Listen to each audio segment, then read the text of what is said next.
We're now going to move on to consider Resolution 2022-28, urging the Hawaii State Legislature to place a proposed constitutional amendment for term limits on the ballot. Speaking against the resolution and the person who proposed that it be separated is none other than our very own National Committeeman, Bart Dayton. Thank you, Chair. And delegates, I was invited to give a speech as National Committeeman for 5 minutes. So if you're hearing me, count this against that time. I decided to use my time here instead of from the podium. So I'm opposing this call for term limits. I think term limits is a misguided solution to a complicated problem. I think it's basically a gimmick. It's not an accident that it was Newt Gingrich and the Republican Party in the 1990s that first started popularizing term limits for legislative positions. And I think it is at its heart, it is an anti-politics, an anti-politician, and an anti-democratic point of view. I'm sorry that there are friends of mine who we agree on almost everything else, but we disagree upon this. What we are saying is that because we are frustrated, we are not able to defeat incumbents that we don't like, then we are going to deprive voters of the right to re-elect their incumbent if they do like them. That's profoundly undemocratic. We don't have the skill set, those of us who want to get rid of the bad incumbents. We don't have the resources. We're fighting an uphill battle against entrenched interests. So we're willing to adopt a gimmick that gets rid of a certain percentage of them as soon as they have been in office for a certain period of time. I think that's an unbalanced view of what happens when a legislator gains experience. They gain experience, they develop relationships with their colleagues, they develop an understanding of the issues, they develop a base in their community, and they listen to the community, and a relationship is two-sided in the community. Some of them also may get more corrupt, but that's not an automatic function of how long they've been in office. So let us preserve the right of people to establish their own term limits on incumbents they dislike, whereas returning those they do like. Please vote to reject this proposal. Thank you. Okay, thank you. That having been a speech against, we had Melody Aduha register in advance to speak for this proposal. And then Larry, I see you coming to the microphone. Larry, is it for or against for you? Against, okay. Do we have Melody? Would you like to speak for the resolution? You registered in advance for it. Okay, so we'll defer to the next registered speaker in favor of the resolution, which is Angela. Angela Young, District 29. No, okay. Okay, so we're going to go through the people who registered in order. Next is, yes. Okay, yes, please.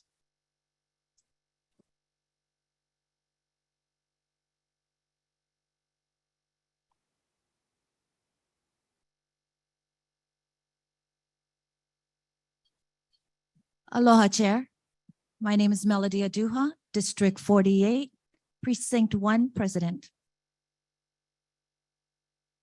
Chair, the concern here with this resolution is because there are times when we do need new candidates, new voices, and new leadership.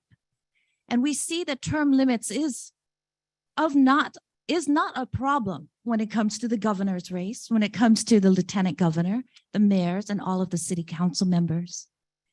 These term limits have not weakened government operations, nor have they empowered the deep state or created a dearth of expertise. What term limits do create is an opportunity for change. Our elected leaders are given 8 years to pursue their goals, and then they move on, creating space for others to step up. 15 states, including California and Colorado, currently limit the terms of state legislators. Perhaps it's time, Chair, that Hawaii also consider joining. And what this resolution is asking for is basically having the public, the people decide. Because what it'll take is a constitutional amendment And so this resolution is asking the legislature to consider placing this constitutional amendment for term limits on the ballot. So it'll be the people who really decide whether this is what we need. And Chair, I have to say that when you are in office for a long period of time, then obviously there's name recognition. There is a war chest. And right now it costs about 40,000 to 80,000 to run a campaign, and sometimes even more. And that's very difficult for newcomers. So Chair, I just want to, I guess, this is very difficult because, with Bart, we've talked about this as well. And there are very formidable, very good legislators. So it's very hard for me also to come before this body. All I want to do is just have the communication start, just to think about it, because it will be ultimately the people who's going to decide. Thank you, Chair. Thank you. I need to pull my list. Give me 1 second. Okay. Up next is Doug Pyle.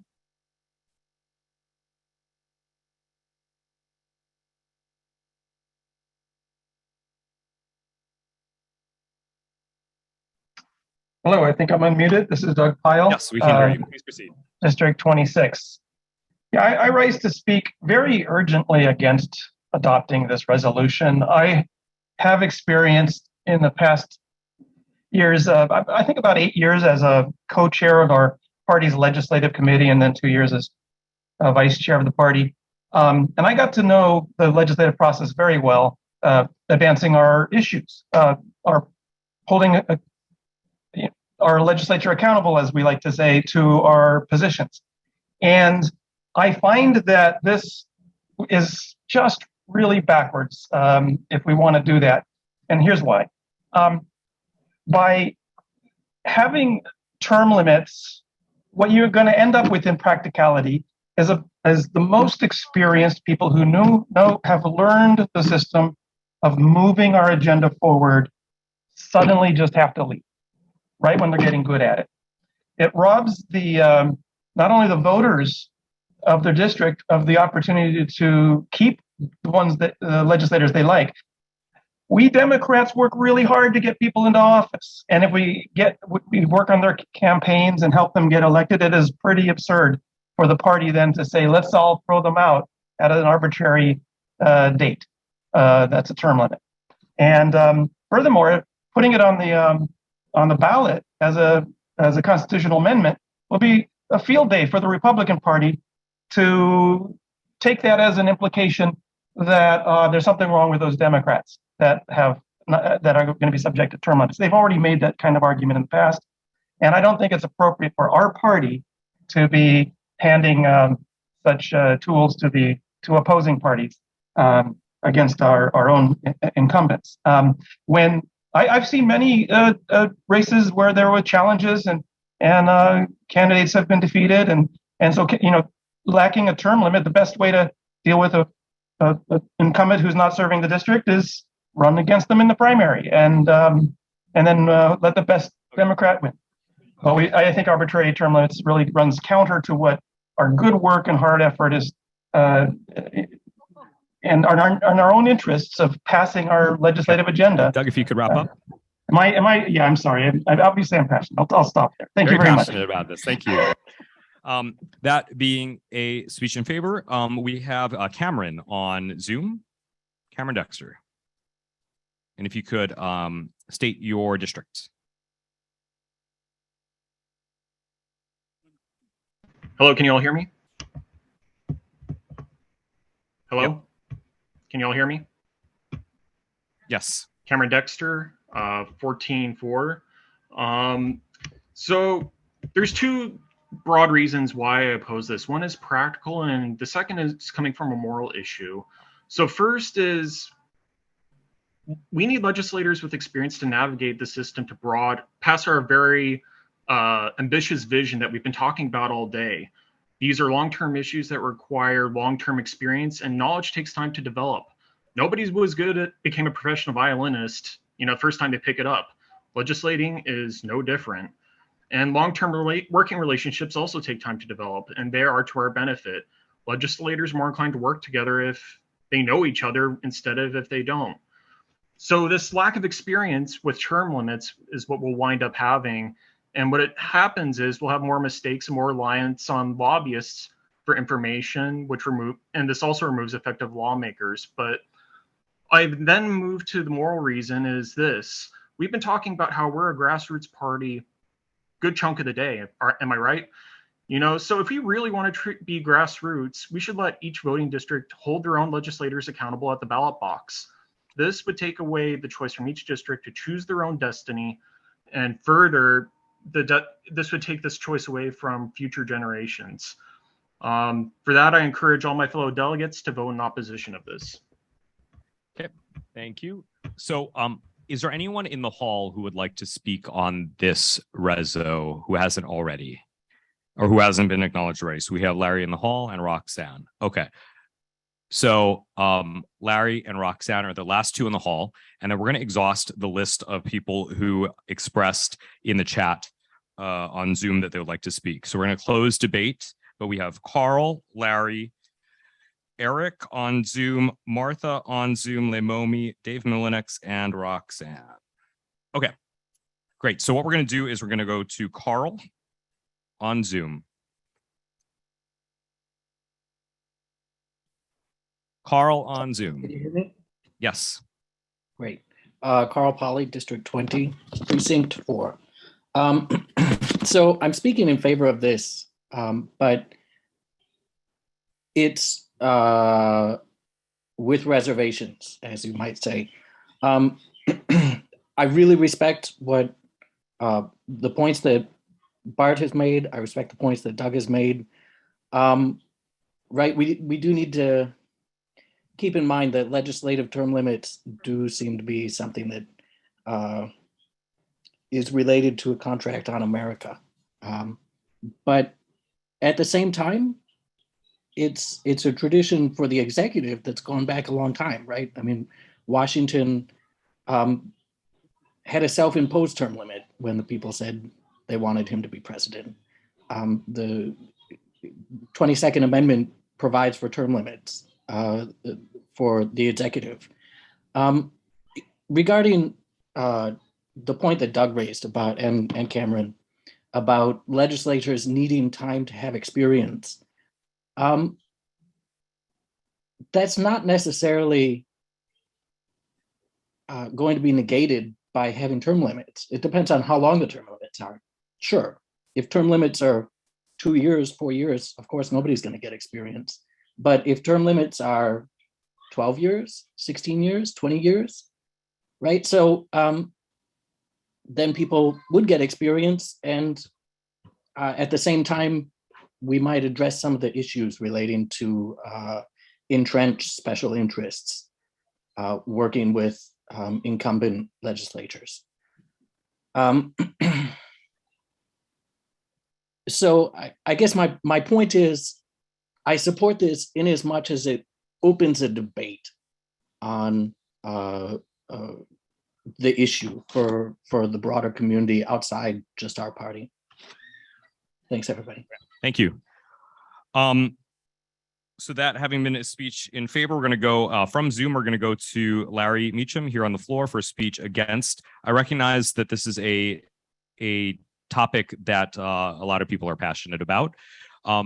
If you are planning to speak, but somebody's already made your point, there may not be a need to reiterate, but that's not directed at anyone in particular. It's just we are at 3:54. So Larry, please proceed. So I feel rather strange agreeing with Bart Dame and Doug Pyle and Mitch McConnell, who once said we already have something called term limits. They're called elections.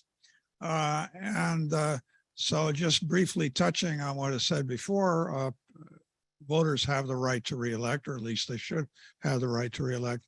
it takes experience and sometimes a very long time to pass legislation. The hotel room tax took 18 years to pass.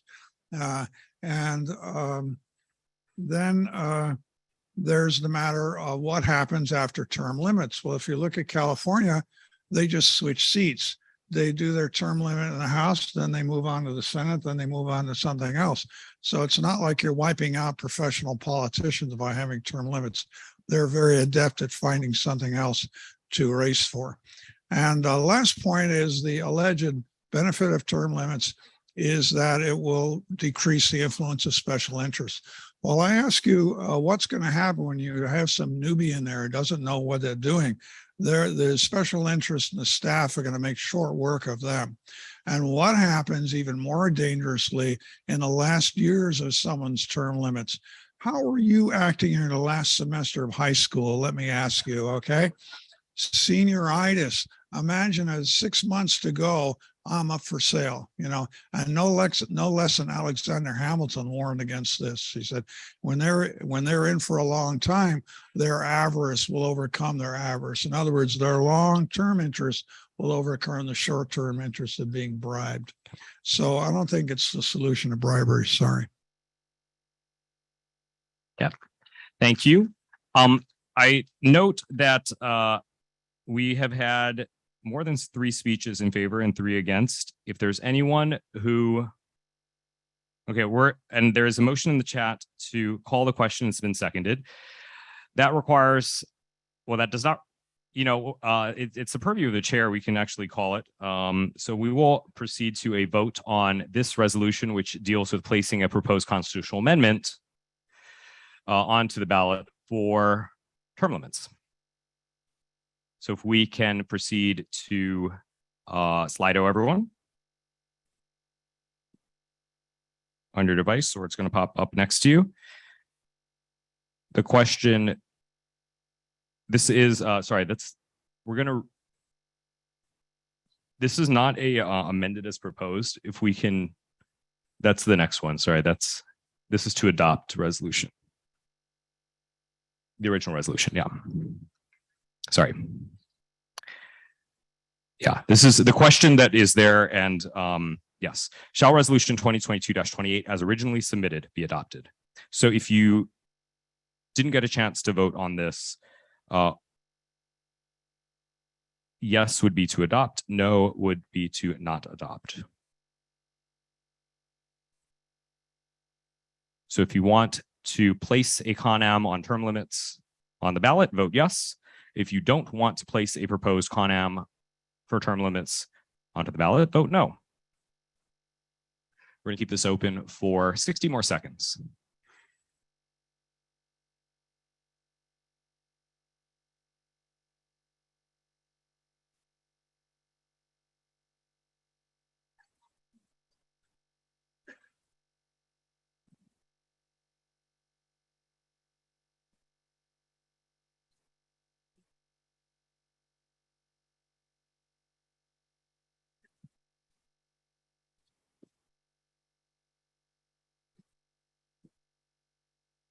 Okay, 20 more seconds.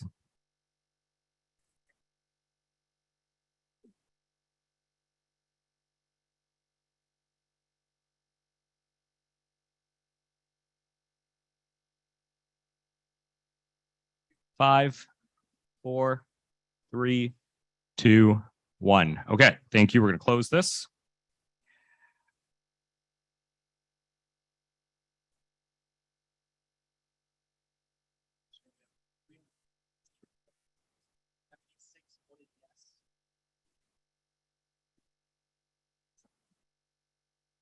Okay, so there were 330 votes cast, 76 in favor, 254 against. Again, that's 330 in favor, 330 total, 76 in favor, 254 against. The resolution is not carried. We're going to move on to our next item of business.